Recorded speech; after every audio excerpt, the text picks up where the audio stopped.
Love and light, my good people. This is Carrie TMT with another 10-minute talk for you. If you like my videos, please consider subscribing to the YouTube channel. If you see my videos on another forum such as Facebook, please like it there, but also like it on the YouTube site. It helps my channel out. It helps get my videos out to people who they might help.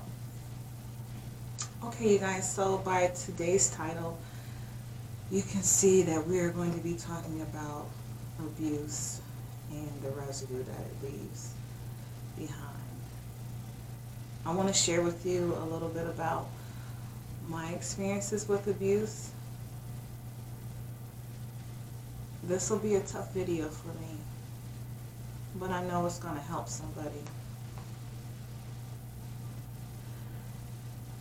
My abuse journey started, from what I can remember, when I was 4 years old. I watched my older siblings get beat, tied to chairs, knives pulled out on them and threatened, locked in basement, dark, creepy places. By the time I was 6 years old is when I experienced my first physical abuse. I remember it like it was yesterday. You see, we weren't allowed to waste any food. And I remember telling my older sister to only give me a little bit of cornflakes because the milk was so cold to me and I didn't want to get in trouble for wasting some of it. I remember finishing my bowl of cereal. AM 1310 was on the radio. Then I was called into the bedroom. And I thought I was about to get dressed for school. I walked into the door and the worst pain in my life I had ever felt was the result of an extension cord wrapping around my little torso. Before I could really process what was happening, another swat from the extension cord came. I'm not sure how many times I was hit with it. I do remember running and jumping inside of our bunk bed and crawling up, balling myself up into a corner, crying uncontrollably, and then watching my twin get it too.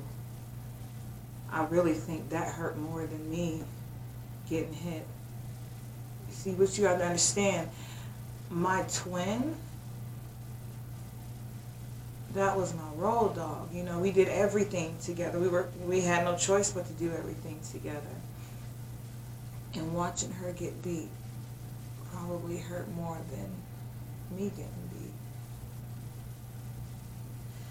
For many years, the physical abuse continued. It even got to the point where we were all lined up and we were forced to strip down naked and get beat. And the worst part was trying to brace yourself for the hit because you knew it was coming. As we got older, the beatings got less and less. But there was a lot of emotional abuse, verbal abuse.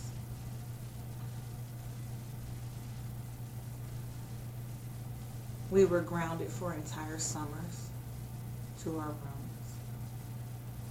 I remember on snow days we cried because school was a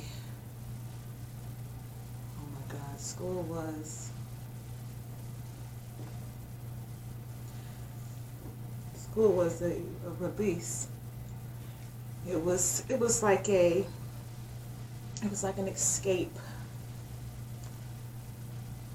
I remember I used to play sports all year round because I didn't want to go home. I never had anyone there cheering for me. I would letter in every sport. Never had anyone to go to our banquets when we got our letters with me.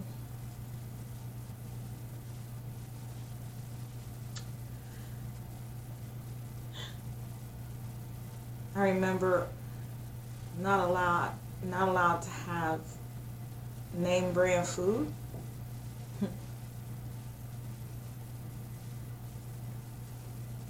There was one instance in particular.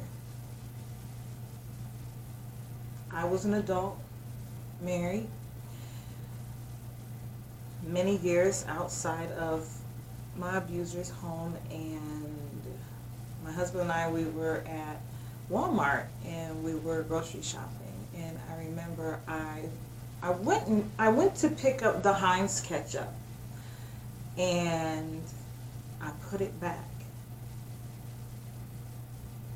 and I said, oh wait, I can't have that, and I went and grabbed an off-brand catsup. And my husband said, what do you mean you can't have that? Says who?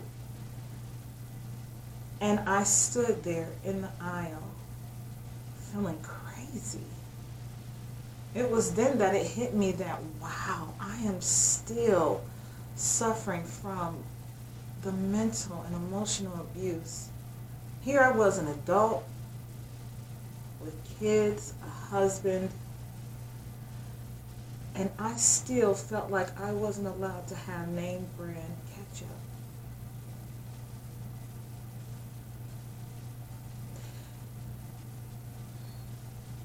It was then that I first really started talking about my abuse. My husband was amazing. He listened to me.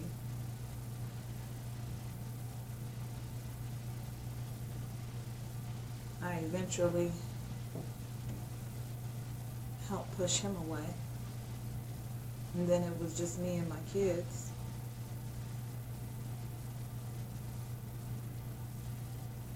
And now I was the abuser.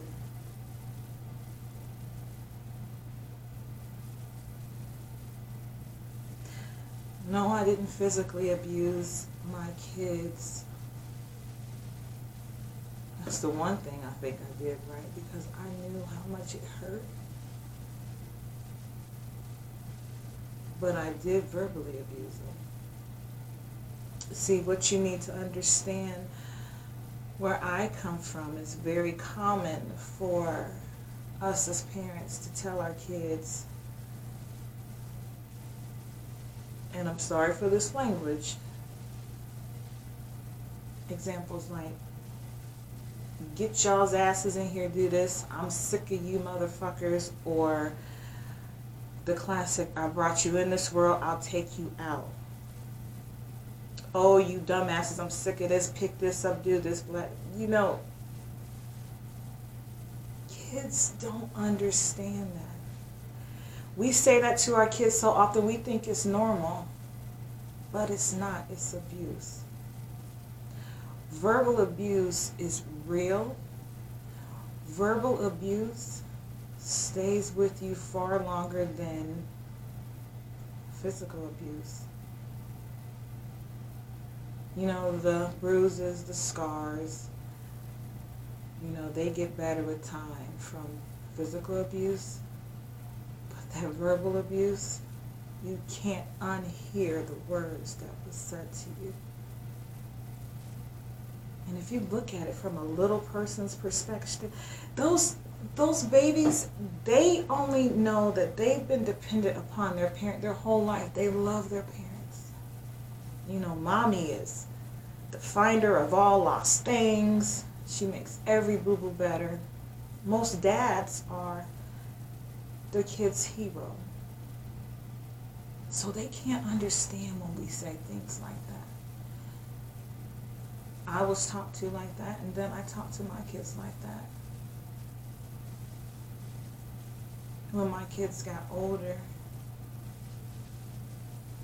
I started talking to them. Most importantly, I apologized. And I started telling my kids about how I was abused.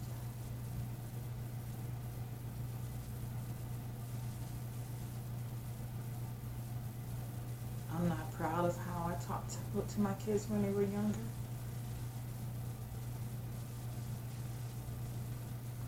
My abuse was real, And for many years, it was an excuse as to why I verbally abused my kids.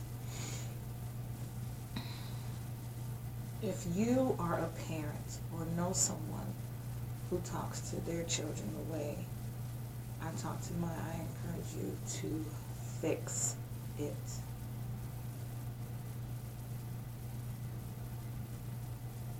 Fix it. Because it can be fixed.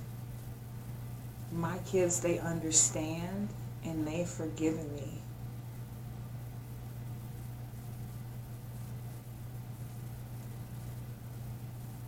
I can't believe that I talk to my kids, the people that I love the most in the world, I talk to them in a degrading way. And I can admit that today. I can admit that, and I am forever saying that I am sorry. You know, my kids are adults now, and they understand, and they say, hey, Mom, we get it.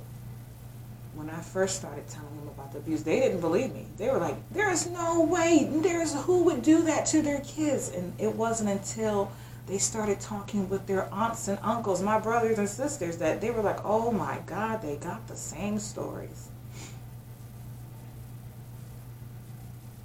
You know, talking helps.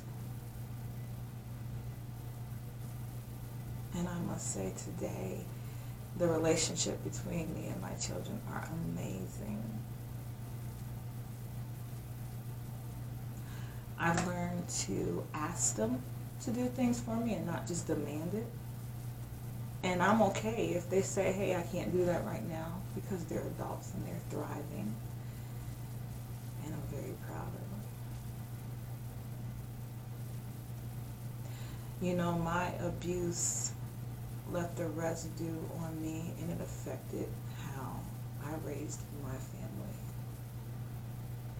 And I hope this video reaches someone before or in the nick of time, before they start abusing their children or people that they love. Or maybe that you don't push away people that love you because you don't know how to be loved. I know I had a wall up thicker than thick because I didn't know how to be loved. I didn't see much of that in my childhood.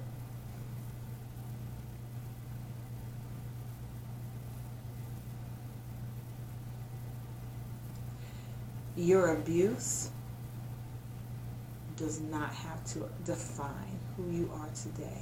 I am living proof of that. I am living proof of that. Is it a struggle some days? Absolutely. Can you get through it? Absolutely. And if you feel like you are so thick up in it, I encourage you to fix it. You fix it by identifying your role. What part are you in it? Are you the victim? Do you need prayer? Absolutely. Do you need a support system? Absolutely. You know, suffering from abuse, usually you suffer in silence. You put on 2 and 3 masks so no one sees it out in public, but abuse is real.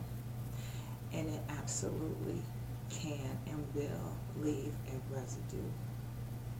I encourage you to fix it. I encourage you to get help. Share this video with someone who might need help. If you don't know how to tell them, hopefully this video can help. Thank you guys. This has been Carrie, TMT, with another 10-minute talk. Please like, share, and subscribe to my YouTube channel. Until the next time.